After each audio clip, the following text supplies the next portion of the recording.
गौशाला में चुनाव हो और चुनाव के बाद गौशाला में सरकारी मदद जो है वो प्राप्त हो सके, इसको लेकर लगातार वर्षों से लोगों का प्रयास जो है वो आखिरकार आज रंग लाया। और इस वक्त हम मौजूद है झाझा के प्रखंड सह अंचल कार्यालय में और जमुई एसडीएम अभय कुमार तिवारी के नेतृत्व में आज जो चुनाव की प्रक्रिया है वो सफलतापूर्वक जो है संपन्न हुई है। साथ ही साथ सचिव के पद पर लोगों की पहले से ही ये उम्मीदें थी कि सोनू बर्णवाल लगातार गौशाला के 24 घंटे तत्पर रहे उनकी और उनकी पूरी टीम को लेकर जो है आज पूरा तरीके से निष्कर्ष जो है वो सामने आया और सचिव के रूप में सोनू बर्णवाल और उपाध्यक्ष के रूप में सुरेश यादव के साथ साथ अन्य कई पदों पर सौरभ गोयल को कोषाध्यक्ष के लिए मनोनीत किया गया और सर्वसम्मति से यह फैसला लिया गया। कई बुद्धिजीवियों के साथ साथ व्यापारी भी यहाँ पर मौजूद रहे हैं। एसडीओ से हमने बातचीत करने का प्रयास किया है, क्या कुछ बातें निकल कर आई देखिए इस रिपोर्ट में।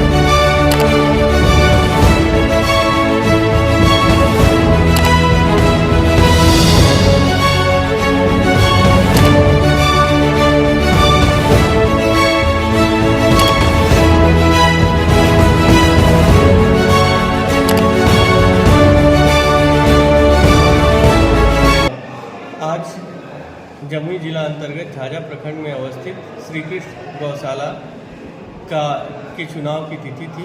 चुनाव शांतिपूर्ण ढंग से संपन्न हुआ। इसके लिए गौशाला अधिनियम 1954 के अंतर्गत कार्यकारिणी समिति का गठन किया गया है। यह मूल रूप से 12 सदस्यीय समिति का गठन किया गया है, जिसके अध्यक्ष के रूप में मैं स्वयं अनुमंडल पदाधिकारी, एक सदस्य डिस्ट्रिक्ट एनिमल हस्बेंड्री ऑफिसर होंगे तथा जो मतदाता वर्ग है उसके द्वारा 10 लोगों को सर्वसम्मति से कार्यकारिणी का सदस्य चुना गया। इनके नाम इस प्रकार हैं: श्री दयाशंकर सोनू बर्णवाल, श्री श्रवण बर्णवाल, सुभाष बर्णवाल, श्री टिल्लू बंका, श्री सूरज बर्णवाल, श्री सुरेश यादव, श्री सौरभ गोयल, श्री अनिल बर्णवाल, श्री अजय छापड़िया और श्री सुनील बर्णवाल। इसमें से सर्वसम्मति से दयाशंकर जी को सचिव के रूप में चुना गया। 2 उपाध्यक्ष चुने गए हैं, श्री सूरज बर्णवाल और श्री सुरेश यादव। इनका चुनाव भी सर्वसम्मतिपूर्ण ढंग से किया गया। कोषाध्यक्ष के रूप में श्री सौरभ गोयल का चुनाव किया गया है।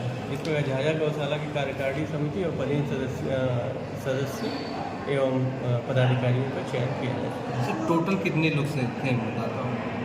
इसके जो सब्सक्राइबर्स थे उसकी सूची को गौशाला विभाग से जो अनुमोदित कराया गया था उसमें 172 लोगों की संख्या थी।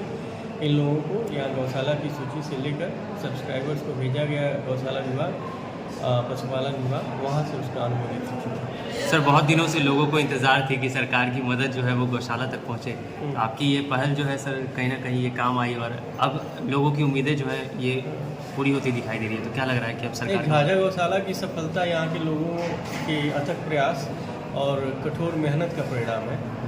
झाझा की गौशाला जो पूर्णतया डिफंक्ट हो चुकी थी, इसमें गायें नहीं थी, जर्जर और जेड अवस्था में थी, उसको पुनः खड़ा करना, उसको कई गुना स्तर पर बढ़ा देना। आज झाझा की गौशाला बिहार की प्रमुख गौशालाओं में शामिल है और जिस तरह की व्यवस्था उस गौशाला में की गई है वो अपने आप में दर्शनीय है। यहाँ के लोगों का उत्साह काबिल तारीफ है और उत्तरोत्तर मैं ये देख रहा हूँ कि गौशाला विकसित हो जा रही है। जब गौशाला की पहली बैठक हम लोगों ने की थी तो हमारे पास 20 गायों के रहने की भी जगह नहीं थी।